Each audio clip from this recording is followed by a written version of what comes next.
Hi San Fam, fam. welcome back to the channel. Welcome back.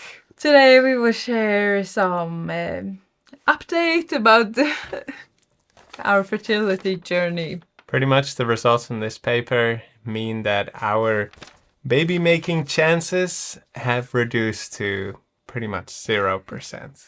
Basically, yep, naturally, yep. So these are my test results. And of course, we had already figured out earlier that Katja has PCOS, which already cuts a big chunk off of the percentage of possibilities to get pregnant. But here, okay, if this is, by the way, too much information for you, then just hop over 30 seconds or something. But I just want to be real and open in case other men are also struggling with this. I just, want to lay it out there. So normally you have more than 40% on average of the sperms that are living in general. I only have 16%. And of those, in total still, between then 29 and 65% of the sperms don't only move, but they can also move in the right direction. They don't just move in circles, but they can go to the goal. For me, that is only 8%. So yeah, pretty low. So most of them are just not doing anything, and It's like here. those that are doing something, they are like, woo, where should we go? Yeah, pretty much. It's a good sum up. So that together with that, I have PCOS, which is making it very hard, like to get pregnant already, because it's not even sure that you ovulate, so it's not even sure there is an egg. So of my 8%, the one that's coming there is like, okay, where's the egg? Come and find an egg. There's no egg this time. That's the so really we did bad statistic. You did some math with ChatGPT. Right. And that reduced the chances pretty much to 0%. Yeah, it's like we don't know how positive. super scientific it is, but yeah, we try to be positive and like, yes, somewhere some below 5% or like somewhere quite below 5%, and then it's like basically saying in other sentences that it's basically 0. Yeah. So I don't know what the real is, but at least it's not good and it's not high chances. Yeah. So we got to know this a couple of weeks ago, and you were actually there talking to the gynecologist when she also got my test results, apparently. So Katja put me on speakerphone, and I got to hear the results. And yeah, in a way, it did two things to me. On the one hand, I felt that I should do more to try to get them more active. And I've noticed that since hearing this, I've been using my standing desk more often. Thinking that that's standing just, up. That's enough. I'm building those percentages. No, but I am, it's maybe more in my mind for now because it's been crazy busy. And I have not really put my mind to this, to be honest. And on the other hand, it also feels a bit like, okay, now we know this. But at the end of the day, it's still God who decides. And even though our natural options have been reduced, that doesn't, but that still doesn't reduce God's opportunities. God can still do a miracle. Yeah. Like through, like that would really be a miracle. If that would happen with these odds, it's just purely God. Yeah. But that is how I've been feeling for a long time since we have been struggling so much, that pretty much in my mind it has kind of gone to, okay, it's just up to God. Like we do what we can. We figured that it must be something wrong since we didn't get pregnant. Either something wrong or God really just preventing it because of some reason, or maybe this is the way that God is allowing it to be prevented. Like we don't know exactly all the ins and outs of but in either way, if God would know that it would be good for us to get pregnant, I still believe that He will open the womb. He will make it possible. It's no big deal for him. He impregnated Mary without even the sperm. So anything I bring to the table is, should be good. Yeah, but really, yeah, we feel that we both have it in God's hands still, and that makes it a lot easier to handle. Even if I would have loved for it to be that we would get pregnant, and Elionai, her son, he would have loved it so much to have a sibling. He's the sweetest with other children, like younger children. He's always there, like trying to take care of them and helping them. And I know he would have been such a sweet big brother. So it's very sad to not get to experience that in that sense. And yeah, of course we would have loved it if it happened, but at the same time we feel that, okay, if it doesn't happen, we are so grateful that we have Elionai. I mean, we understand more and more now that must have been a miracle already in itself, because we asked now the last time we were at the doctor's that like, okay, is this something that we probably struggled with before, or did it come recently? Did it come in the last 7 years? And well, she said that probably we had these issues before. Maybe they have got worse, but most likely we did already have these issues. Yeah. So for me, that's like even more like, wow, okay, we named our son right. Like his middle name is Matthew, which means gift of God.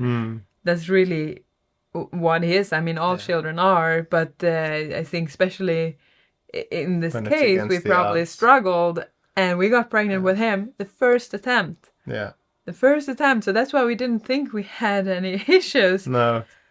But I honestly think that, because for me it was a big deal with the whole like becoming pregnant, because I had a phobia that I suffered from for my whole life of like throwing up. So for me to surrender to God, to even get pregnant, like when we said that we would start trying, like we prepared for some months before, we were praying so intensely and taking nutrition and extra vitamin P, all kinds of things to increase the chances of being pregnant.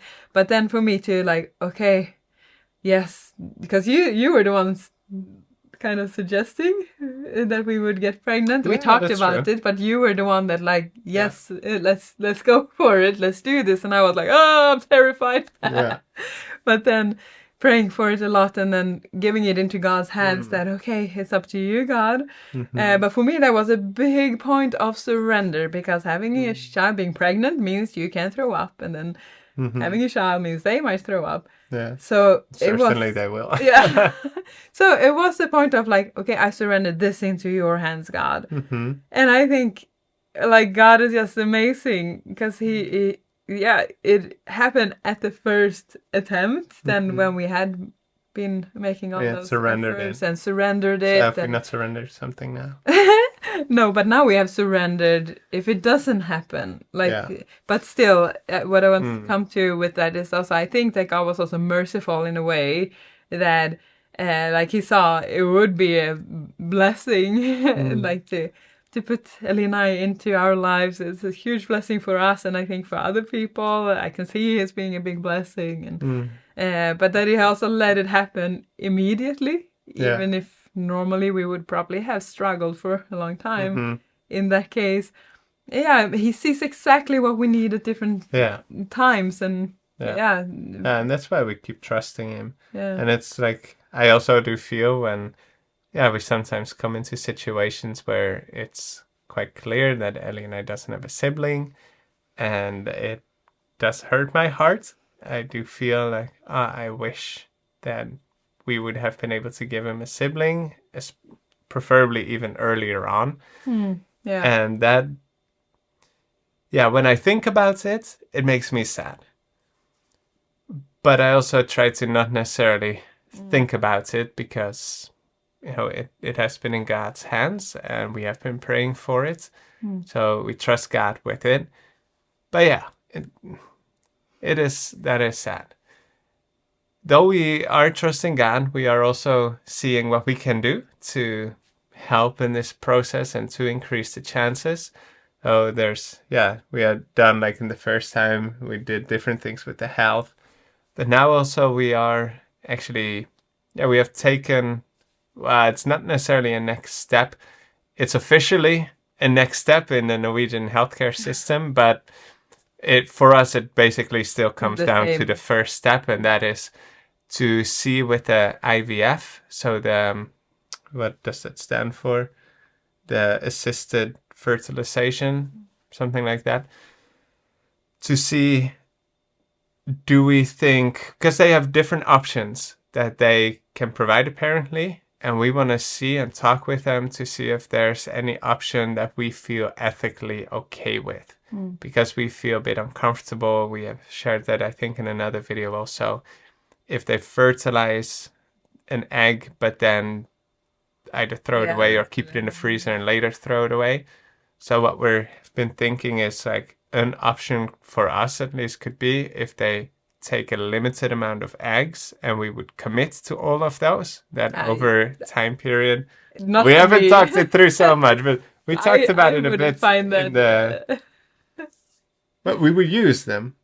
No, I wouldn't find that an option because anything can happen. You can't commit to eggs that are in the freezer because you don't know what happens in your life. What if I die and the eggs are there? I don't want that. I don't want to like... Okay, so there are some things that we still need to talk through.